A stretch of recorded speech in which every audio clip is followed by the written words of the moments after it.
अस्सलामुअलैकुम, आप देख रहे हैं प्रोग्राम दिन भर और मैं हूँ ज़ैनब जतोई। मैं हूँ ज़शान बशीर। नाज़रीन, सियासी खींचातानी में हुक्मरान अपने फ़राइज़ से अनजान और इंतज़ामी उमूर से गाफिल है। अवाम है कि दर्द, तकलीफ और परेशानियों से दो चार है। अवाम की आवाज़ हुक्काम बाला तक पहुँचाने के लिए आज की टॉप स्टोरीज पर नजर डालते हैं।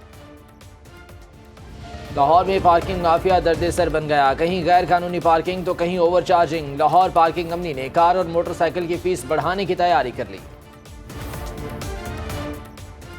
मुल्तान समेत जनूबी पंजाब में फलों का बादशाह बीमारियों के नरगे में। बटोर और तेले के हमलों से आम की पैदावार में 30% कमी का खदशा पैदा हो गया।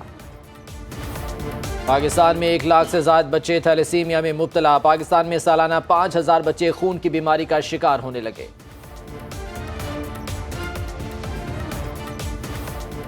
उकाड़ा, हवेली, लखा और चूनिया में बिजली के खस्ता हाल पोल, दीवारों और जमीन के साथ लटकती तारें इंसानी जानों के लिए खतरनाक।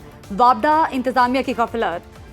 वज़ीर ख़ारजा के आबाई गांव सरशाह नवाज भुट्टो में कायम गर्ल्स प्राइमरी स्कूल गुज़िश्ता 2 दहाइयों से बंद। बच्चियां दूर दराज जाकर तालीम हासिल करने पर मजबूर। जी नाजरीन, प्रोग्राम को आगे बढ़ाएंगे और बात करेंगे महंगाई के सताए शहरियों के लिए एक और धचका।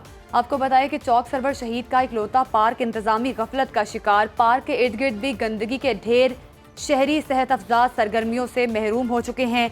इस स्टोरी पर भी बात करेंगे, लेकिन आपको बताएं लाहौर पार्किंग कंपनी पर आज खास तौर पर बात करेंगे। आपको बताएं कि पार्किंग कंपनी बल्दिया उज़्मा की 55 करोड़ रुपए की नादहिंदा निकली है। महंगाई के सताए शहरी जो हैं इस वक्त काफ़ी ज़्यादा परेशान हैं। आपको बताएं कि लाहौर में गैर कानूनी पार्किंग का धंधा अरूज पर पहुंच चुका है और मोटरसाइकिल सवार और कार की पार्किंग फीस बढ़ाने की तैयारी कर ली गई है। दूसरी तरफ पार्किंग कंपनी बल्दिया उज़्मा की 55 करोड़ रुपए की नादहिंदा भी है और लाहौर में गैर कानूनी पार्किंग का धंधा भी किया जा रहा है। लाहौर पार्किंग कंपनी ने पार्किंग स्टैंड्स ठेके पर उठा दिए हैं और ठेकेदार शहरियों से मनमानी रकम वसूल कर रहे हैं।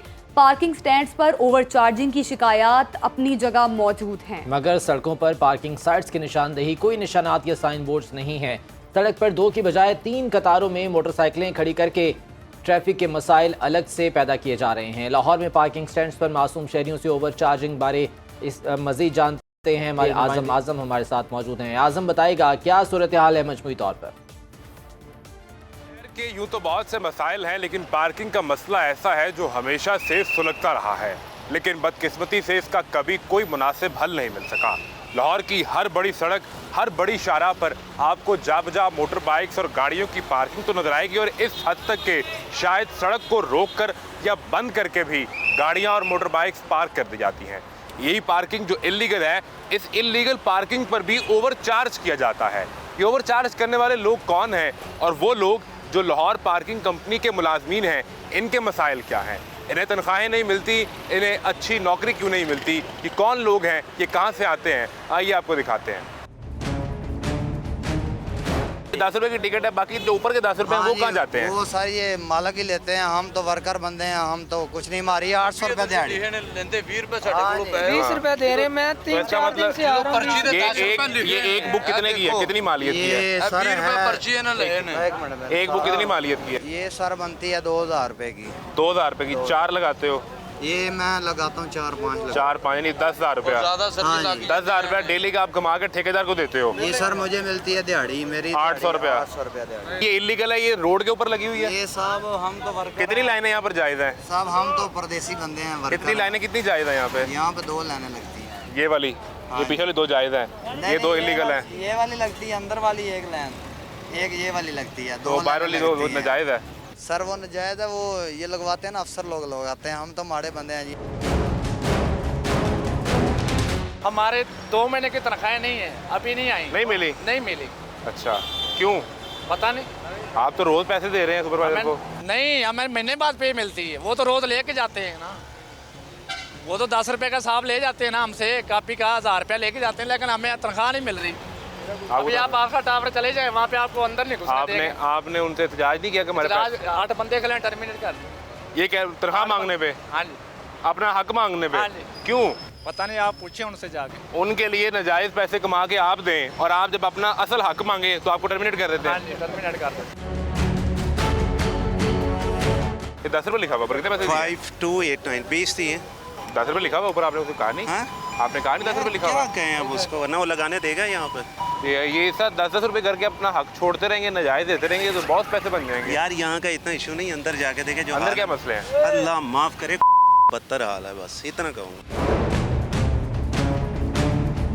बाइक की पार्किंग टिकट तो ली होगी आप? हाँ जी ली है। कितने पैसे दिए हैं? 20 रुपये।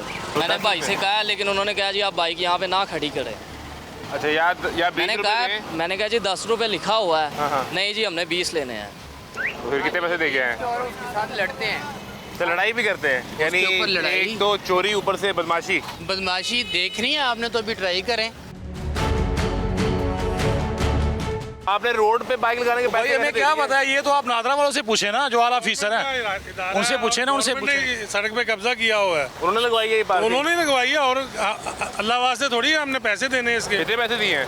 तो देने लगे हैं, बाइक देंगे तो पैसे देंगे ना। पहले लिए हैं पैसे 20 10 रुपये लिखा हुआ ऊपर, लेकिन हमसे 20 लिए हैं। एक तो ओवर चार्जिंग 10 रुपये एक्स्ट्रा, ऊपर से नाजायज जगह पे पार्किंग। टैक्स है भाई। ये सूरत हाल है इस वक्त। ये पीछे गवर्नर हाउस है, ये नादरा का ऑफिस है, वो भी सरकार की बिल्डिंग है, ये भी सरकार का दफ्तर है। ये सरकार की सड़क है, सरकार ने बनाई, इसे पैसे लगाए, इस पर आवाम ने चलना है, आवाम इसका टैक्स देते हैं। लेकिन इसी सड़क पर यही आवाम इसी माफिया की वजह से इलीगल पार्किंग करती है, ओवर चार्जिंग होती है, एक्स्ट्रा पैसे भी देते हैं। निज़ाम चल रहा है, कुछ लोग इससे मुस्तफ़ीद हो रहे हैं, कुछ लोगों का रोज़गार चल रहा है, इतना अच्छा चल रहा है कि आप अंदाज़ा भी नहीं कर सकते।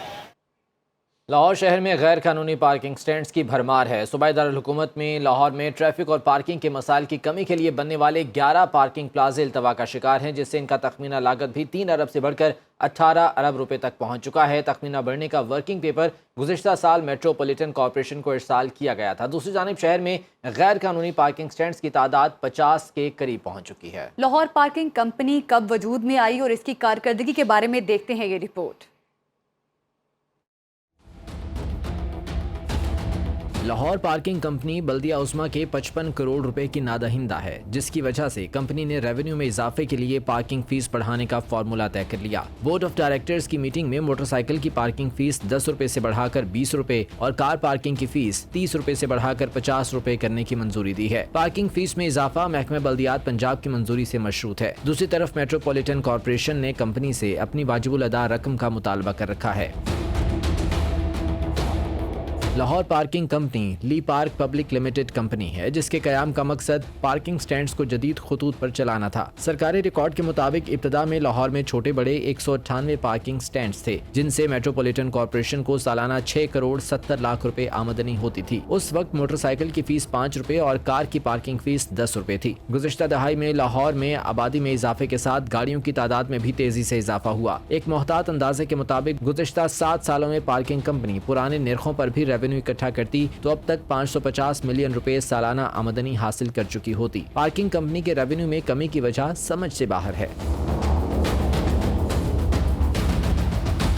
सन 2021 में मोटरसाइकिल की फीस 10 रुपए और कार की 30 रुपए और नामजद पार्किंग स्टैंड्स की तादाद 214 थी, जिसे बढ़ाकर 414 की मंजूरी दी गई। पार्किंग कंपनी ने 18 करोड़ रुपए कमाए। जराये के मुताबिक पार्किंग कंपनी अपने ऑपरेशन पर 80% खर्च करके भी 34.5 मिलियन रुपए सालाना मुनाफा हासिल कर रही है। ताहम कंपनी ने मेट्रोपॉलिटन कॉरपोरेशन लाहौर को सिर्फ 247 मिलियन रुपए अदा किए। लाहौर पार्किंग कंपनी के कयाम के बाद सालाना आमदनी में इजाफे की बजाय 25 मिलियन से 30 मिलियन रुपए की कमी रिकॉर्ड की गई है। लाहौर पार्किंग कंपनी रिवायती अंदाज में चलाई जा रही है, जिसकी वजह से सरकारी खजाने में इसका हिस्सा बतदरीज कम हो रहा है।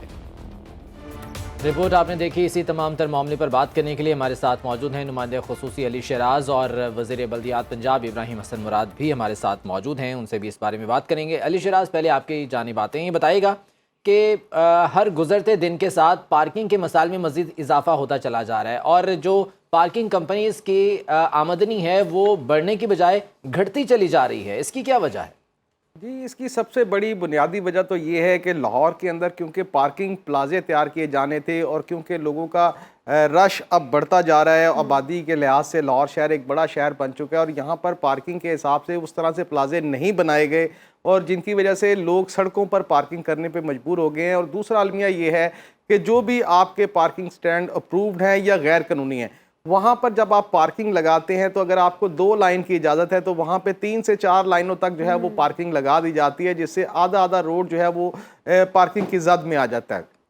तीसरा जुल्म यह है कि लाहौर पार्किंग कंपनी जो है, पूरे लाहौर के आप पार्किंग स्टैंड चेक कर लें और ख़ास तौर पर रात के औकात में तो आपको ओवर चार्जिंग नज़र आती है हर जगह पर ही। ऐसे ही नहीं कि मिनिस्टर साहब ने भी जब 1-2 दफ़ा जब रेड किया है और वहाँ पर बाकायदा तौर पर उन्होंने चेकिंग की है, उन्होंने भी वहाँ पर जो है ओवर चार्जिंग को पकड़ा है। और ओवर चार्जिंग को पकड़ने के बाद बाकायदा तौर पर जिन लोगों के ऊपर इंक्वायरी लगाई गई थी, 3 दिन के अंदर अंदर उनकी इंक्वायरी जो है ओवर चार्जिंग भी एक बहुत बड़ा मसला। अली शहराज, बड़ा अच्छा पॉइंट आपने बताया। इब्राहिम हसन मुराद, वज़ीर बल्दियात पंजाब, इनसे भी बात करेंगे। सर, बहुत शुक्रिया आपके वक्त का। क्या कहेंगे आप, लाहौर पार्किंग कंपनी की जानिब से स्टैंड जो हैं वो मौजूद हैं, स्टैंड को ठेके पे दे दिया गया है और अब ओवर चार्जिंग जो है एक बहुत बड़ा मसला है, क्या कहेंगे आप इस पे? जी, बिस्मिल्लाहिर्रहमानिर्रहीम। जो ओवर चार्जिंग का इशू है लाहौर की जितनी भी पार्किंग साइट्स है, ये कई सालों से चल रहा है। और जब मैंने टेक ओवर किया और हमने देखा कि ये आम शहरी जो है उनको दिन दिहाड़े लूटा जा रहा है और 10 रुपए की जो बाइक की पर्ची होती है उसकी जगह 50 रुपए लिए जा रहे हैं, और गाड़ी वाले जो है वो 50 रुपए की पर्ची पे उनसे जो है 100 से 150 रुपए भी लिए जा रहे हैं। तो मैंने खुद इस पे इंटरेस्ट लिया, मैंने सोचा कि क्यों ना कुछ साइट्स का विजिट किया जाए, और लाहौर की कुछ साइट्स का मैंने विजिट भी किया और पूरा मैंने जब नोट किया और एनालिसिस किया इसका, तो पता लगा कि इसमें पूरा ये कार्टेल बना हुआ है। और ये कार्टेल जो है कंपनी, ये सिर्फ जो है वो प्राइवेट, ये समझे एक माफिया बना हुआ है, और ये आम आदमी को उस पार्किंग की सहूलत देने के बजाय जो है ये अपनी जो है जेबें भर रहे हैं। और इसमें तकरीबन मेरे ख्याल से 1 दर्जन से ज्यादा अभी तक हमने इससे हासिल नहीं है। कुछ हमने मैनेजमेंट टर्न अराउंड भी की है। नंबर 3, इसमें जो पार्किंग के टिकट्स थे उसमें इन्होंने कोने में लिखा हुआ होता था अमाउंट, ताकि वो वहां से जहां से फाड़े तो वो फिर कस्टमर को नजर ना आए। तो उसको हमने रीडिजाइन कराया और उसमें ये कि हर जगह पूरी पर्ची में छोटा छोटा आपको अमाउंट लिखी होती ताकि ट्रांसपेरेंसी आए। फिर और ये कि जो बोर्ड्स लगे होते हैं इस पे से ये प्राइस मिटा देते थे। तो हमने जो है उन बोर्ड्स को भी पूरा चेक किया और उसमें नए इंस्टॉल भी किए, और जिधर हमें पता लगता है कि तो उधर क्लियरली जो है ना प्राइस जो है वो होनी चाहिए मेंशन। तो अब आगे जो है वो इसमें लीडरशिप में भी इंशाल्लाह जल्द चेंज आ रहा है। इब्राहिम साहब, तो इन तमाम तर इकदाम से किस हद तक ये मामला रेगुलेट हो सका है? जिस माफिया की आपने बात की है, क्या वो माफिया इतना स्ट्रांग है कि गैर कानूनी पार्किंग स्टैंड्स भी वो चला रहे हैं, ओवर चार्जिंग भी वो करते हैं और किसी का डर नहीं है उन्हें? देखिए, पहली तो बात है कि गवर्नमेंट का काम ही नहीं है कि वो खड़े होकर 10-20 रुपए कलेक्ट करे। मेन तो ये कि हमारा जो लॉन्ग टर्म फोकस है वो तो ये कि इसको असल में तो करना चाहिए आउटसोर्स। और हमारे लोकल गवर्नमेंट के अंदर एक और ऑर्गेनाइजेशन है कैटल मार्केट, उसका तकरीबन जब गवर्नमेंट खुद उसको चलाती थी तो 1.7 बिलियन उसका रेवेन्यू था, और अगले साल गवर्नमेंट ने जब आउटसोर्स किया तो वो 3.7 बिलियन पे चला गया। तो पार्किंग कंपनी का भी मैं समझता हूँ कि कम से कम 3 से 4 गुना इसका रेवेन्यू है, और ये हुकूमत के खजाने पे आने चाहिए, ना कि लोगों के अफराद की अपनी जेबों में जाए। और इसके लिए बड़ा मैसिव ये सर्जरी और ऑपरेशन इसमें दरकार है, और कमिश्नर साहब भी इसमें ऑन बोर्ड है हमारे साथ, और डीसी साहिबा जो है उनकी भी नॉलेज में है। और जैसे ही ये नई, हमें उम्मीद है कि क्योंकि आपके भी नॉलेज में हमारी भी नॉलेज में है कि fish rods from the top, तो जैसी जो है नई लीडरशिप कोई फुल टाइम इसमें ऑफिसर जो उसके कैबिनेट ने पिछले हफ्ते डिसीजन लिया है कि पीएमएस ऑफिसर है उनको अब नॉमिनेट करेंगे, तो वो पूरी तवज्जो इस पे देंगे। और बिल्कुल इब्राहिम साहब, जिस तरह से हमें एक मैसिव मॉनिटरिंग सिस्टम की भी जरूरत है। बिल्कुल, आप बिल्कुल ठीक वजह फरमा रहे हैं। मिनिस्टर साहब से करना चाहूंगा। मिनिस्टर साहब, खराबी बाहर पार्किंग स्टैंडों पे नहीं है, पार्किंग उन लोगों के हाथ में जिनके हाथ में पर्चियां हैं। प्रॉब्लम वो क्रिएट नहीं कर रहे, प्रॉब्लम क्रिएट करते हैं पीछे बैठ के जो लाहौर पार्किंग कंपनी के अफसरान हैं, जिन्होंने तमाम जून जितने हैं वो ठेके पे दिए हुए हैं और हर हफ्ते वहाँ से जो है पैसे वसूल करते हैं। एक जून का कोई 25,000 लेता है, कोई 30,000 लेता है, कोई 40,000 रुपये में अपने मुलाजमीन से जो है वो भत्ता वसूल करता है। आपने जो मुस्लिम लीग नून के जो सीनियर रहनुमा हैं अता तारड़, उनके जो डिप्टी सेक्रेटरी हैं, वो उनके जो भाई है राना वकार, उसको आपने वहाँ पे तैनात किया हुआ है और वो सुपरवाइज़र है, और सुपरवाइज़र को आपने जीएम का चार्ज दिया हुआ है। वो उसकी ट्रांसफ़र पोस्टिंग जिसकी चाहता है वो वहाँ पे वो करता है। हमें अंदर के सिस्टम को पहले बेहतर करने की ज़रूरत है कि अंदर जो लोग बैठे हैं पहले उनकी इंक्वायरी करने की हमें ज़रूरत है। पहले जब वहाँ पे रिफॉर्म होगा तो बाहर किसी की ज़रूरत नहीं है कि अगर पीछे अफसरान इंक्वायरी करने वाले और मॉनिटरिंग करने वाले इतने स्ट्रांग लोग बैठे हों तो नीचे का अमला जो है कभी भी इस तरह की करप्शन नहीं कर सकता। रोड्स के ऊपर तो हमें रोज ओवर चार्जिंग नजर आती है कि 10 रुपए की जगह 20 रुपए लिए जाते हैं। लाहौर के तमाम सरकारी अस्पताल, जितने सरकारी अस्पताल हैं, उसमें 50 रुपए फीस ली जाती है। 50 रुपए एक मरीज को जो बंदा लेके आया है वो पहले 50 रुपए पार्किंग फीस दे और फिर अंदर दाखिल हो।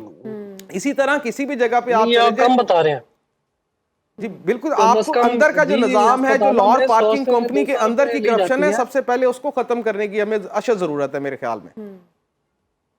जी देखिए, जो आपने अपॉइंटमेंट्स वगैरह का बताया, ऑब्वियस बात है कि जितने सुपरवाइजर हैं, और ये कई जो है ना, मतलब एक नहीं है, कई सुपरवाइजर हैं, इनका काम ही ये है कि देखें कि ओवर चार्जिंग हो रही है कि नहीं हो रही।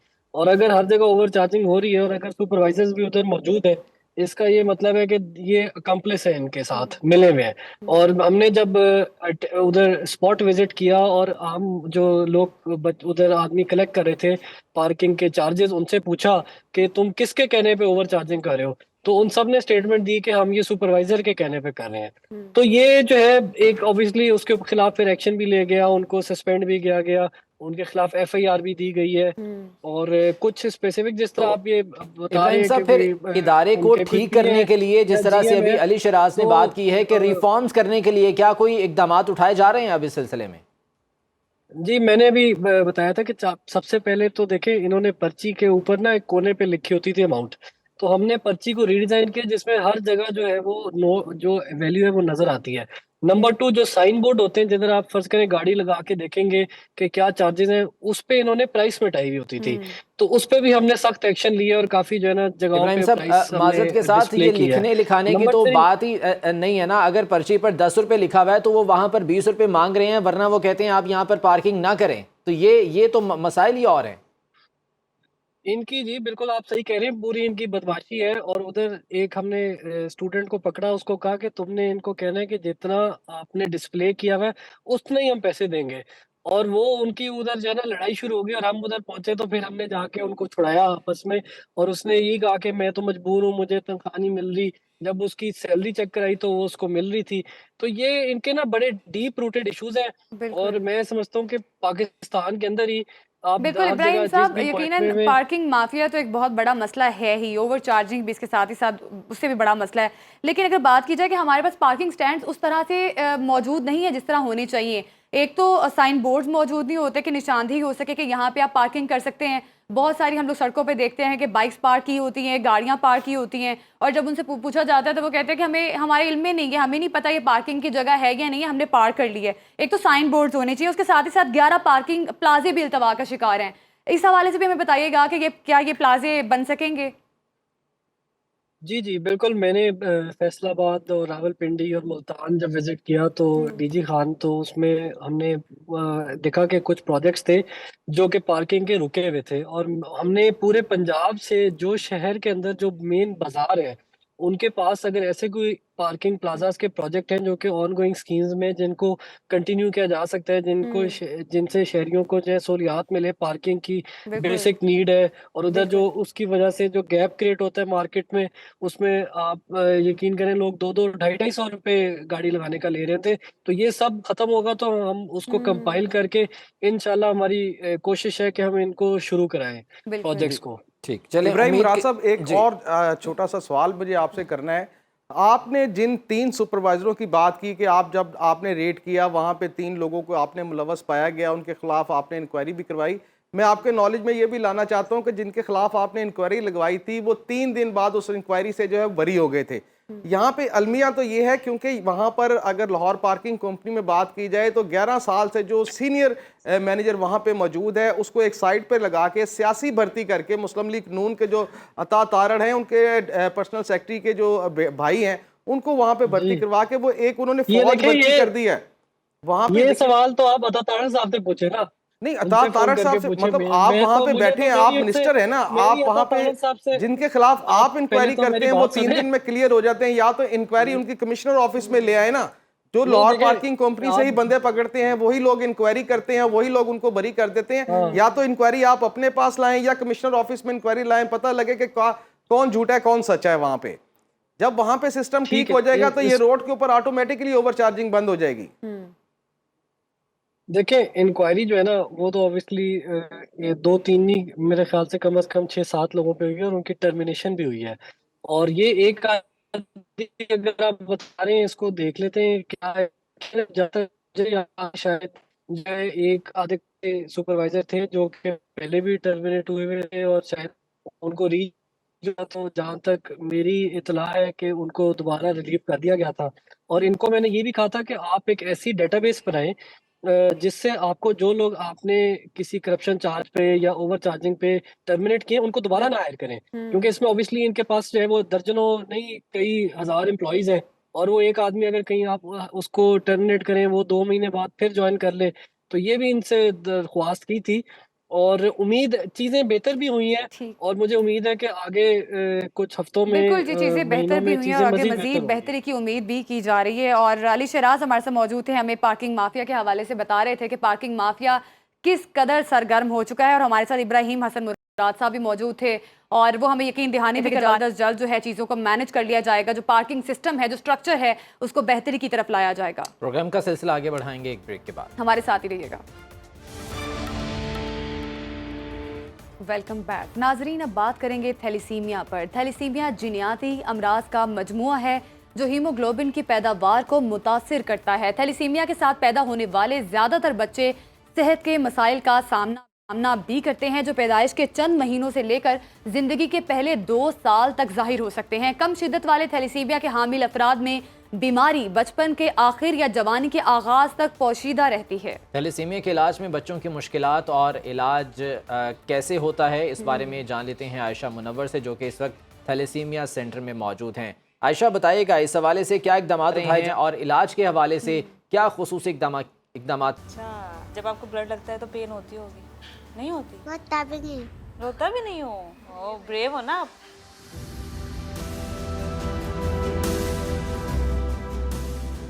आपके दोनों बच्चों को है थैलीसीमिया? जी।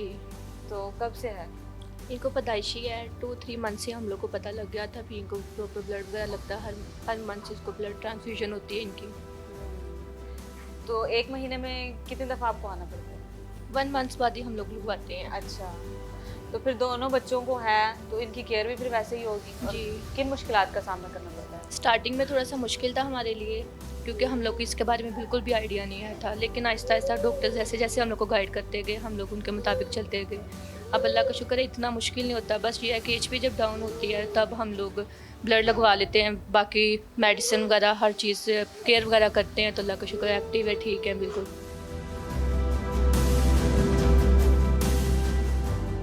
जैसे कि आप जानते हैं थैलीसीमिया एक जानलेवा बीमारी है और रोज बरोज इसमें इजाफा हो रहा है। हमने देखा कि बच्चे अभी किस कर्ब से गुजर रहे हैं और मासूम बच्चे किस अजियत से जंग लड़ रहे हैं, और इस अजियत से इनको बचाने के लिए मेरी आपसे इल्तिमास है कि खून का अतिया करें ताकि मासूम फूल मुरझाने से पहले ही बच जाएं और इनको जिंदगी जीने का मौका फराहम किया जाए। थैलेसीमिया एक जिन्याती बीमारी है और ये सारी ज़िंदगी ठीक नहीं होती। अगर खून की कमी हो तो थैलेसीमिया माइनर के हामिल अफराद को रोज़ाना 1 मिलीग्राम फोलिक एसिड की गोली इस्तेमाल करते रहना चाहिए। इस बीमारी की अलामात क्या हैं, इसका इलाज किस तरह से होता है और ये किस तरह से ट्रांसफ़र होती है, इस बारे में आपको एक रिपोर्ट दिखाते हैं।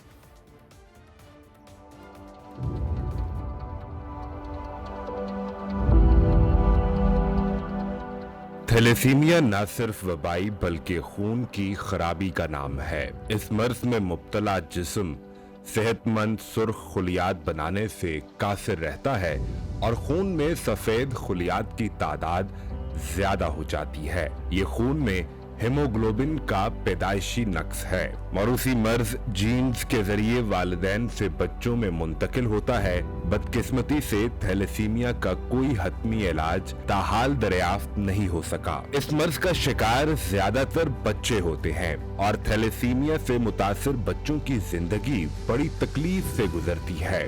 बच्चों के लिए ये बीमारी बाइसे अजियत है, मगर उनके वालिदैन भी औलाद के साथ हर रोज मरते और जीते हैं।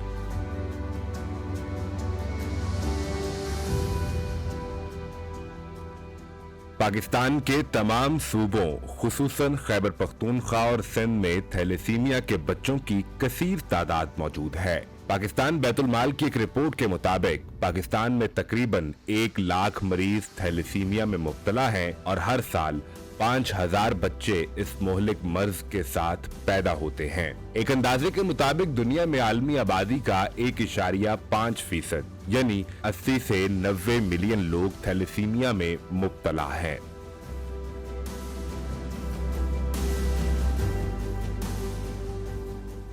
थैलेसीमिया की पहली किस्म थैलेसीमिया सगीरा यानी वालिदैन में से एक फर्द नॉर्मल और दूसरा एबनॉर्मल होता है। थैलेसीमिया माइनर सारी जिंदगी माइनर ही रहता है जब तक दूसरे माइनर के साथ मिलकर अगली नस्ल में मुंतकिल ना हो जाए। दूसरी किस्म इंटरमीडिया यानी मुतवसत, इसमें हीमोग्लोबिन किसी हद तक कंट्रोल रहता है और खून लगवाने की जरूरत कम पेश आती है, अलबत्ता दूसरी पेचीदगियां पाई जा सकती हैं। तीसरी किस्म थैलेसीमिया मेजर यानी कबीरा, इस किस्म में दोनों वालिदैन माइनर होते हैं जिससे बच्चे में मेजर थैलेसीमिया मुंतकिल हो सकता है। इस बीमारी के मुंतकिल होने के 50% चांस होते हैं। इस इंतहाई खतरनाक किस्म में मरीज को हर 2 माह बाद खून के इंतकाल की जरूरत होती है। इस मूजी मर्ज से हिफाजत के लिए जरूरी है शादी से कबल लड़के और लड़की का थैलेसीमिया टेस्ट कराया जाए। इसके लिए कानून साजी की अशद जरूरत है। नाजरीन, रिपोर्ट आपने जानी। थैलेसीमिया का आज आलमी दिन है। थैलेसीमिया एक जुनियाती बीमारी है और ये सारी ज़िंदगी ठीक नहीं होती। इसको ट्रीट किया जा सकता है लेकिन ये ख़त्म नहीं हो सकती। इस पर बात करेंगे। हमारे साथ मौजूद है doctor Humaira Shakeel, women medical officer Sundas foundation से ये हमारे साथ मौजूद है। डॉक्टर साहिबा, सबसे पहले बहुत शुक्रिया आपका। थैलेसीमिया के इलाज में बच्चों को किन मुश्किलात का सामना रहता है और क्या क्या मसाइल आप लोगों को फेस करने पड़ते हैं ऐसे बच्चों को ट्रीट करते वक्त? जी, जैसा कि आपने दिखाया कि थैलेसीमिया का आज आलमी दिन मनाया जा रहा है और थैलेसीमिया एक ऐसा मर्ज़ है जिसमें इन बच्चों का, इन मरीज़ों का खून खुद नहीं बनता। तो मुश्किलात में सबसे पहले तो ऑब्वियसली इनको यही मुश्किल पेश आती है कि इनको खून बर वक्त नहीं मिलता। अगर मैं या आप या बाकी जो सेहतमंद लोग हैं इन लोगों के लिए खून का अतिया ना करें, खून डोनेट नहीं करें, तो इनको ये मुश्किल पेश आती है कि बर वक्त खून ना मिले। अगर बर वक्त खून नहीं मिलता तो ऑब्वियसली क्योंकि इनका खून खुद नहीं बन रहा होता तो इनको खून की कमी हो जाती है, जिसकी वजह से ये अपने नॉर्मल ज़िंदगी के जो भी काम है वो नहीं कर पाते और इनकी सेहत बहुत मुतासिर होती है। डॉक्टर जुनैरा, ये बताइएगा कि कुछ टेक्निकल इसमें चीज़ें भी हैं। थैलेसीमिया माइनर है, थैलेसीमिया मेजर है। ये माइनर जो है वो कब मेजर में कन्वर्ट होता है? वालिदैन अगर माइनर हैं तो कितने % चांस होता है कि उनके बच्चे जो हैं वो थैलेसीमिया मेजर का शिकार हो सकते हैं? जी, ऐसे ही है। जो थैलेसीमिया मेजर के वालिदैन हैं उन दोनों का थैलेसीमिया माइनर होता है। इसका मतलब ये कि अगर एक थैलेसीमिया माइनर है माँ में भी और बाप में भी, तो 25% चांस है कि बच्चे में थैलेसीमिया मेजर वो मुंतकिल हो जाए। ठीक है। अच्छा डॉक्टर साहब, ये भी बताइएगा किस तरह से आप लोग इसको ट्रीट करते हैं? जिस तरह से हमने सुना है कि फॉलिक एसिड की मेडिसिन होती है जो दी जाती है, तो जो तमाम तर पेशेंट्स होते हैं, जो कैटेगरीज होती हैं, तो उन तमाम तर पेशेंट्स को यही मेडिसिन आप लोग देते हैं? ऐसा है कि थैलेसीमिया माइनर जो है इनमें इनको ब्लड लगने की ज़रूरत पेश नहीं आती और मोस्टली इनको मेडिसिन्स की ज़रूरत भी नहीं पड़ती। जो थैलेसीमिया इंटरमीडिया और थैलेसीमिया मेजर है इनको ब्लड लगने की ज़रूरत पेश आती है। मेनली जो थैलेसीमिया मेजर होते हैं उनको हर महीने ब्लड लगना होता है। ब्लड लगने के साथ साथ इनकी बॉडी में ब्लड की वजह से आयरन जो है वो फेरेटिन की फॉर्म में, जिसको हम आम अल्फाज में फौलाद कहते हैं, वो बढ़ जाता है। उसको कम करने के लिए आयरन जो कम करने के लिए हम मेडिसिन्स देते हैं। फॉलिक एसिड से इनका ये होता है कि कुछ हद तक इनका अपना खून बनने में मदद पेश आती है, लेकिन फॉलिक एसिड सिर्फ इनके नहीं देते इनके इलाज के लिए। इनका आयरन कम करने के लिए इनको मेडिसिन्स दी जाती हैं, इनको बर वक्त ब्लड लगाया जाता है और दीगर इनको सप्लीमेंट्स भी दिए जाते हैं इन बच्चों को। ठीक है। तो इसकी अलामात क्या हैं? कैसे मालूम हो सकता है कि कोई बच्चा अगर थैलेसीमिया मेजर का शिकार है तो उसमें कौन सी ऐसी अलामात इनिशियली ज़ाहिर होना शुरू होती हैं जिससे ये आइडिया हो सके? जी, बहुत अच्छा सवाल किया आपने। अगर माँ और बाप दोनों का थैलेसीमिया माइनर है, थैलेसीमिया माइनर एक एसिम्टोमेटिक डिजीज़ है, उनको पता नहीं होता। अगर HB इलेक्ट्रोफोरेसिस के नाम का टेस्ट ना करवाया हो तो पता नहीं चलता। अगर माँ बाप में दोनों में है और बच्चे में थैलेसीमिया मेजर आ गया है तो पहले 3 महीने में ज़्यादातर ये होता है कि जो बच्चा माँ के पेट से खून लाया होता है वो 3 महीने उसका चल जाते हैं, लेकिन आहिस्ता आहिस्ता बच्चा निढाल होना शुरू होता है, खाना पीना छोड़ देता है, रंगत उसकी पीली पड़ना शुरू हो जाती है क्योंकि वो ब्लड उसका अंदर टूटने लग जाता है उसकी बॉडी में। फिर डॉक्टर के पास जाते हैं, कुछ इनके इन्वेस्टिगेशंस होती हैं, तशख़ीस होती है तो फिर पता चलता है कि इस बच्चे का खून इस वजह से नहीं बन रहा क्योंकि इसको थैलेसीमिया नाम की एक मर्ज़ है। फिर उनको बर वक़्त उनको पूरा इलाज बताया जाता है, साथ साथ काउंसलिंग की जाती है और ब्लड लगने का सारा तरीक़ेकार इनको बता दिया जाता है। ठीक। अच्छा डॉक्टर साहब ये भी बताइएगा, जिस तरह से थैलेसीमिया डिसऑर्डर जो है ये ट्रीटेबल है, बहुत सारे बच्चे जिनको आप लोग ट्रीट कर रहे हैं, तो क्या ये बच्चे भी नॉर्मल बच्चों की तरह बाद में ज़िंदगी गुजार सकते हैं?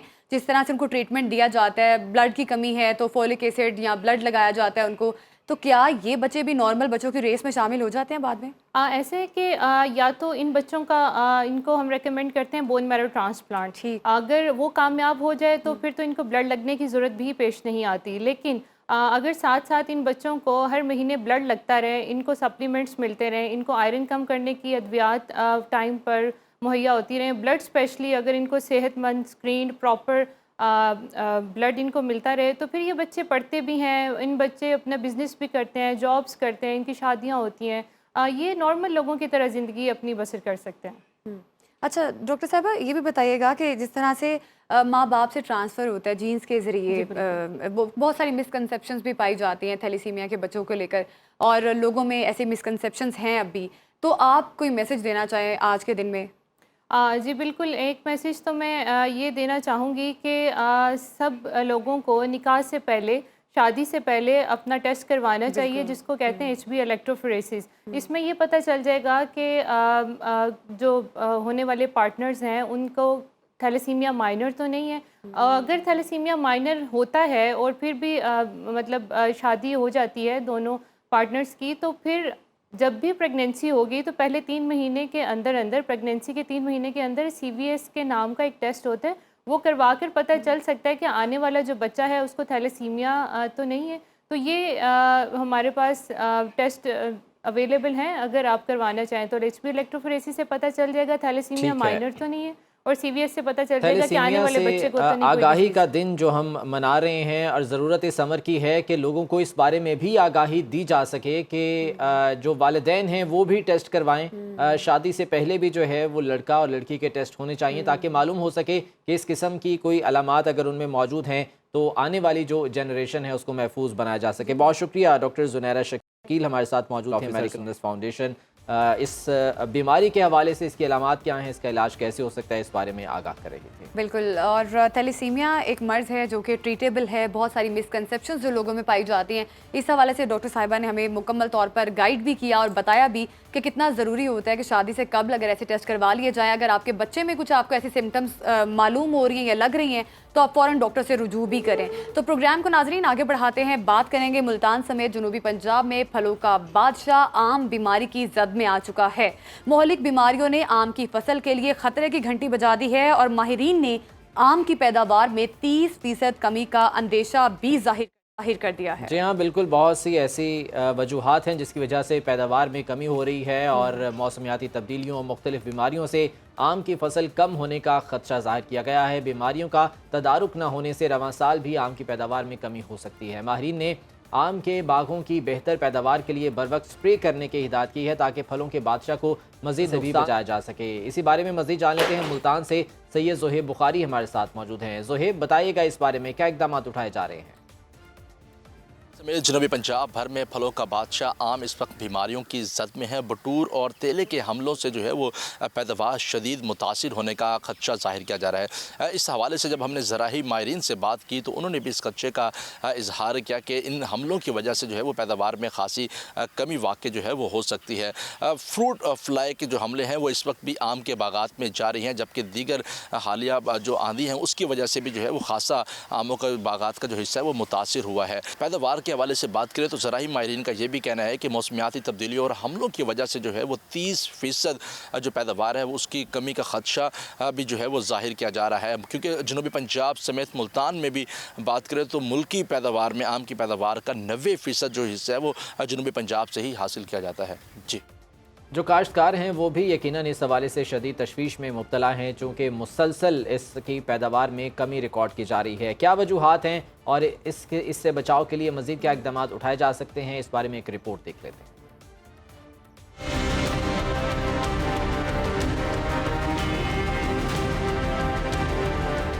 इस बार मार्केट में रसीले आम गुज़श्ता बरसों की तरह शायद बकसरत ना देखे जा सकें। मौसमियाती तब्दीलियों और बीमारियों से आम की फसल मुतासिर हुई है। गुज़श्ता माह की बारिश के बाद तेले और बटोर ने हमला कर दिया, जिससे दरख्त पर लगा फल सुखड़ कर गिरने लगा। रवा साल आम का पैदावारी हदफ 13 लाख टन रखा गया था, ताहम अब इस हदफ को हासिल करना मुश्किल है। पूरा महीना अप्रैल का और मार्च का जो है बारिश रही है, तो उसकी वजह से जो बूर था वो बटूर बन गया है और साथ ही साथ तेले ने भी हमला कर दिया है।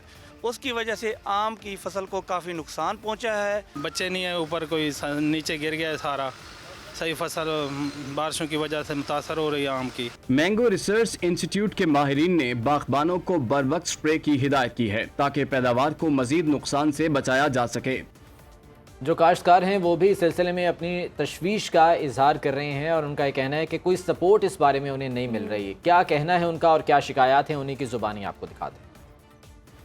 की वजह से जो है ना ये हमारे बागात को काफ़ी सारा नुकसान हुआ है और उसके वजह से जो है ना ये बूर की मक्खी भी आ चुकी है, फल को भी डंग लगा रही है। आधा नुकसान तो पहले हो चुका है, बाकी ये कर रही कई असर जो है ना ये मक्खी जो है ना वो निकाल रही है। धारी और बारिशों की वजह से हमारा 40% बाग झड़ चुका है। इसमें फ्रूट फ्लाई का हमला भी हो रहा है, इसमें हम जिनसी फंदे भी लगा रहे हैं, इस दफ़ा हम नुकसान में जा रहे हैं।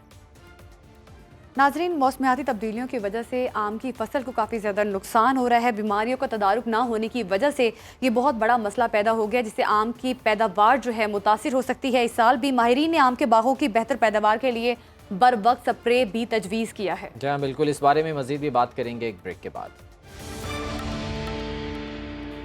Welcome back. नाजरीन, ब्रेक से पहले हम बात कर रहे थे आम की फसल पर, जो कि मोहलिक बीमारियों की वजह से काफ़ी ज़्यादा मुतासिर हो रही है। इस साल भी माहिरीन ने आम की पैदावार में 30% कमी का अंदेशा भी जाहिर किया है। इस पर बात करेंगे। अब्दुल समद साहब हमारे साथ मौजूद हैं, जो कि डिप्टी डायरेक्टर महकमा ज़राअत भी हैं। सर, बहुत शुक्रिया आपके वक्त का। अब्दुल समद साहब, बताइएगा, इस साल भी अंदेशा जाहिर किया जा रहा है कि आम की कमी का सामना हो सकता है, क्योंकि बहुत सारी ऐसी मोहलिक बीमारियाँ हैं जिनकी निशानदही इस साल भी नहीं हो सकी। बिस्मिल्लाहिर्रहमानिर्रहीम, बहुत शुक्रिया जी। देखें, इस साल जिन इलाकों में कोहरा बहुत ज़्यादा पड़ा था, तो वहाँ पे जो है वो माशाल्लाह जो आम के बागात हैं वहाँ पे बूर माशाल्लाह बहुत ज़बरदस्त लगा था उस कोहरा पड़ने की वजह से। तो ओवर अगर हम देखें तो पैदावार इसमें माशाल्लाह जो ओवर आम के बागात की सूरत हाल है वो माशाल्लाह बहुत तसल्ली बख्श है। हाँ, अभी कुछ इलाकों में जो है वो जिस तरह तेला या फ्रूट बोरर, जिन बागबानों ने इस साल सही टाइम पे जो है वो आम का जो बटूर होता है या बीमारी होती है उसको सही टाइम पे नहीं काटा था, तो उसकी वजह से कुछ इलाकों में जो है फ्रूट बोरर का जो हमला है वो मुशाहिदा में आया था। लेकिन महकमा ज़राअत ने बागबान भाइयों को उनकी सही तरीके से रहनुमाई की, तो उन्होंने स्प्रे वगैरह करके उसका जो है वो फ्रूट बोरर से काफ़ी हद तक जो हमारे बाग हैं वो महफूज हैं। दूसरा ये कि इस स्टेज पे मैं काश्तकारों को ये कहूँगा कि जो काश्तकार हमारे हैं वो फ्रूट फ्लाई का जो तदारक है वो बहुत ज़रूरी है, क्योंकि जो फ्रूट फ्लाई होती है जिसको हम फल की मक्खी कहते हैं, इससे ना सिर्फ जो है वो खुदा न खास्ता पैदावार में कमी आती है, बल्कि जो आम होता है या आम की जो पैदावार है उसकी जो क्वालिटी होती है वो भी काफ़ी मुतासर होती है। लिहाजा काश्तकारों को चाहिए कि वो फेरामोन ट्रैप्स लगाएं और फल की मक्खी का तदारुक जो है वो उसको यकीनी बनाए। समझ साहब, जो ये बेमौसमी बारिशें हैं या तूफ़ान आंधी है, इससे भी यकीनन आम के बागात को नुकसान पहुंचा है। कितना अंदाज़ा अभी तक तखमीना कितना लगाया जा रहा है, इससे कितना नुकसान हो सकता है, फसल में कितनी कमी रिकॉर्ड हो सकती है? जी जी बिल्कुल, जैसा कि आप और हम सब जानते हैं कि ये जो मौसमियाती तब्दीलियाँ हैं इसका जो पाकिस्तान है वो भी क्लियरली जो है वो हिट है। तो ये जो बेमौसमी बारिशें हुई हैं या जो ये हवाएं चली हैं, यालाबारी हुई है, इसकी वजह से जो दूसरी फसाद भी कुछ मुतासर अगर हुई हैं, तो उसके जो मौसमियाती तब्दीलियाँ हैं उसके असरात हमारे आम के बागात भी हैं। इस साल जो है वो 14 लाख टन का जो इंशाल्लाह मुतवक्के है पैदावार, और मुझे पूरी उम्मीद है कि हम वो हासिल करेंगे। उसके लिए हमारे बागबान भाइयों को आम के बागात पे रोजाना की बुनियाद पर नजर रखने की जरूरत है, भरपूर मेहनत करने की जरूरत है, और हम अल्लाह ताला से भी यही दुआ करते हैं कि आगे इस तरह के मौसमी हालात ना पैदा हों जिसकी वजह से हमारे आम की जो पैदावार है खुदा ना खासा वो मुतासर हो। ठीक है, चलिए उम्मीद करते हैं कि जो अंदाजे लगाए गए हैं वो दुरुस्त साबित हों और जिस पैदावार का उम्मीद जो है वो काश्तकार लगाए बैठे हैं उनकी उम्मीदें पूरी हों। बहुत शुक्रिया। अब्दुल समद साहब हमारे साथ मौजूद थे, डिप्टी महकमा ज़राअत। आगे बढ़ते हैं और अब आपको बताते हैं कि कोट अद्दू की तहसील चौक सरवर शहीद में शहरियों की सेहत के लिए कायम किया गया इकलौता पार्क इंतजामिया की गफलत और अदम तवज्जो से उजड़ गया है। पार्क में लगे झूले भी चोरी कर लिए गए हैं। पार्क में इंतहाई कीमती पौधे भी लगाए गए थे जो कि चुरा लिए गए हैं, जबकि पार्क के इतराफ में लगे लोहे के जंगले भी गायब हो चुके हैं। पार्क और उसके इर्द गिर्द गंदगी के ढेर लग चुके हैं। शहरियों ने इंतजामिया से सैर व तफरी के लिए पार्क की हालत बेहतर करने का मुतालबा भी किया है। तमाम सूरत हाल बारे जानेंगे, वहाँ पर मौजूद है हमारे नुमाइंदा काशिफ चौधरी। काशिफ, बताइएगा क्या सूरत हाल है पार्क की? ये ज़िला कोट अद्दू की तहसील चौक सरवर शहीद के इकलौता नौलाटिया पार्क के अंदर इस वक्त मैं मौजूद हूँ। यहाँ पर अगर बात की जाए इंतज़ामिया और सियासी नुमाइंदों की नाअहली के बायस जो है ये पार्क इस वक्त जो है वो उजड़ चुका है। इसकी अगर बात की जाए, यहाँ पर लगाए गए कीमती पौधे और जो बच्चों के खेल कूद के लिए झूले लगाए गए थे वो इस वक्त जो है वो चोरी हो चुके हैं। इसकी जो दीवारें हैं वो इस वक्त टूट फूट का शिकार है। मुख्तलिफ दीवारों गिरने के बायस जो है वो यहाँ पर जानवर आते हैं और जो पौधे यहाँ पर मौजूद हैं वो भी खा जाते हैं। यहाँ पर जो सुबह सवेरे सैर व तफरी के लिए आने वाले जो शहरी हैं उनसे जब हमारी बात हुई तो उनकी जन्म से यही कहा जा रहा था कि पार्क जो है ये लाखों रुपए की लागत से जो है वो तामीर किया गया था कि यहाँ पर लोग आएंगे और यहाँ पर बाकायदा तौर पर जो है वो सैर व तफरी के लिए फैमिलीज़ भी आ सकेंगी। लेकिन जो है यहाँ पर अगर सूरत हाल देखे जाए तो इसके बिल्कुल बरअक्स देखने में नज़र आ रही है। इस पार्क की जो हालत ज़ार है इस पर तवज्जो दी जाए ताकि सुबह सवेरे जो है वो यहाँ पर शहरी जो है वो साफ़ आबो हवा के अंदर जो है सैर व तफरी के लिए आ सकें। जी, यहाँ के अवाम भी अपनी शिकायत का इजहार कर रहे हैं और इंतज़ामिया से वो गिले शिकवे करते दिखाई देते हैं। उनका क्या कहना है वो भी देखिए।